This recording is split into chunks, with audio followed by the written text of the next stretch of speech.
कितनी ज़्यादा अजीब बात है। मेरी बहन तो इस समय तक घर वापस आ जाया करती थी। रात भी काफ़ी ज़्यादा हो चुकी है और ना ही वो मेरा फ़ोन उठा रही है। कहीं मेरी बहन किसी मुसीबत में तो नहीं।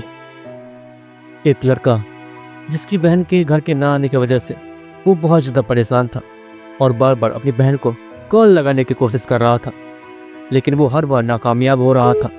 जिसके बाद हमारा हीरो, जिसका नाम शौर्य है, वो एक खिड़की के सामने जाके खड़ा हो जाता है और सामने का नज़ारा देखने लगता है। दूसरी तरफ सीन शिफ्ट होता है और हमें दूसरी बिल्डिंग को दिखाया जाता है, जहाँ पर एक खूबसूरत सी लड़की एक चेयर से बंधी हुई थी और उस लड़की के सामने कुछ लोग भी खड़े थे जो कि उससे ऊपर से नीचे तक बार बार घूरे जा रहे थे। तुम सब आखिर हो कौन और तुम सभी को मुझसे क्या चाहिए? वो लड़की जो कि चेयर से बंधी हुई थी और वो और कोई नहीं बल्कि हमारे हीरो शौर्य की ही बहन है। वो अपने सामने मौजूद लड़कों को देखते हुए कहती है और वो सारे के सारे लड़के जो कि उस लड़की के सामने खड़े थे सभी एक साथ हंसने लगते हैं। जरा देखो तो इसे कितनी बोली बन रही है। नाटक तो ऐसे कर रही है जैसे किसी कुछ पता ही ना हो। तुम्हारे छोटे भाई ने हमारे छोटे मालिक का जो हाल किया उसकी भरपाई तुम्हें तो करनी होगी। उनमें से एक आदमी आगे आते हुए कहता, लेकिन शौर्य की बहन जिसका नाम अनन्या था, वो ये सोच रही थी कि आखिर उसके भाई ने ये किया कैसे, क्योंकि जहाँ तक है उसकी बहन को साफ साफ पता था कि उसका भाई बहुत ज़्यादा कमज़ोर है, बहुत ज़्यादा। अजीब बात है, मेरा भाई तो हर चीज़ में बहुत ज़्यादा पीछे है और बहुत ज़्यादा कमज़ोर और बहुत ज़्यादा डरपोक भी। तो फिर ये सब कैसे? अनन्या अपने मन ही मन सोचती है और सामने उन सभी को देखने लगती है।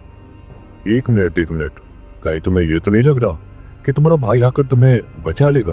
अगर तुम ऐसा सोच रही हो तब तो तुमसे बड़ा बेवकूफ और कोई है ही नहीं, क्योंकि तुम्हारे भाई से ज्यादा कमजोर लड़का इस दुनिया में ना ही कभी पैदा हुआ है और ना ही कभी। वो आदमी इससे पहले कि और भी कुछ कहता, उसके शब्द उसके गले में ही अटक जाते हैं, क्योंकि वो सामने कुछ ऐसा देख रहा था जिसे देखकर वो हैरानी से अपने कदम धीरे धीरे पीछे ले रहा था। अनन्या भी कुछ समझ नहीं पा रही थी कि आखिर ये सब हो क्या रहा है और ये सब इतना किससे डर रहे हैं। कितनी अजीब बात है, अभी तो मुझे धमकी दे रहे थे और अब खुद ही डर रहे हैं, लेकिन किससे?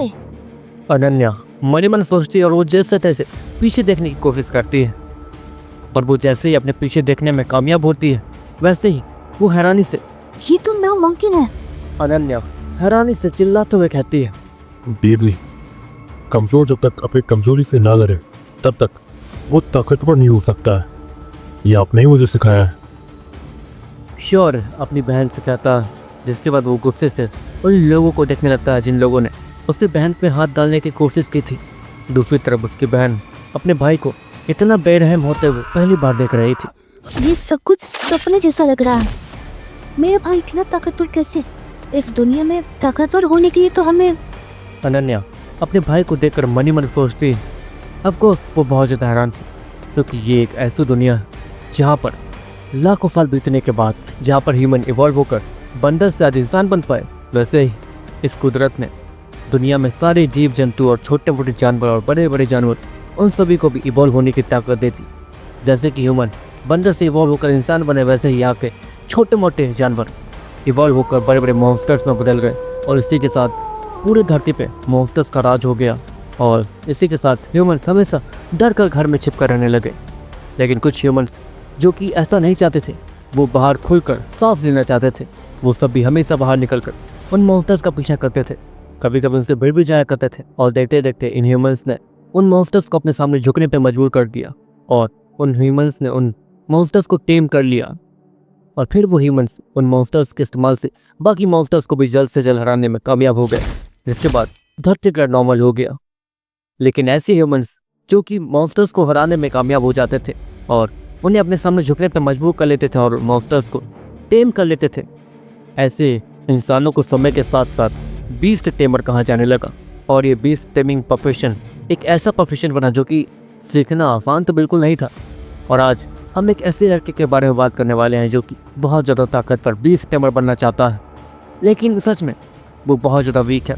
वो मॉन्स्टर तो छोड़ो, अगर वो किसी छोटे मोटे बिल्ली को भी टेम करने के लिए चला जाए तो वो छोटी मोटी बिल्ली ही आसानी से शौर्य को डराने में कामयाब हो जाती थी और शौर्य को उससे बच कर भागना पड़ जाता था। लेकिन हमारे हीरो की किस्मत एक दिन पलट जाती है हमारे हीरो के हाथ एक अजीब सा लाल पत्थर लगता है जो कि उसे उसकी बहन के लैब से मिला था। अचानक से श्योर के पीछे एक अजीब सा पोर्टल खुलता है और श्योर वो उस पोर्टल में खिंचा चला जाता है। और जब उसकी आंखें खुलती हैं तो उसके सामने बड़ा सा जंगल था जो कि सच में बहुत ज़्यादा डरावना और घना था। अब ये सब क्या है और वह यहाँ कैसे आ गया? मैं घर वापस कैसे? इससे पहले कि हमारा हीरो श्योर और भी कुछ कहता, उससे अपने सामने एक बड़ा सा डायनासोर दिखता जो कि गुस्से से उसे ही घूरे जा रहा था, जिसके बाद श्योर पीछे पलटकर सीधे भागने लगता है। अब ये क्या नाटक है?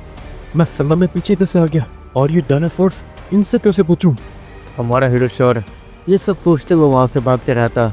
और अब देखना ये है कि हमारा हीरो जो कि एक बिल्ली तक से डरता था, वो इस प्राचीन समय में आने के बाद क्या क्या कमाल दिखा पाता है और अपने आप को ताकतवर कैसे बनाता है, और क्या वो यहाँ के बड़े बड़े और खूंखार प्राचीन बीस्टों से अपनी जान बचा पाता है, और क्या वो इन प्राचीन बीस्टों को अपने सामने झुकने पर और उन्हें टेम करने में कामयाब हो पाएगा। क्या था उस लाल पत्थर का सच?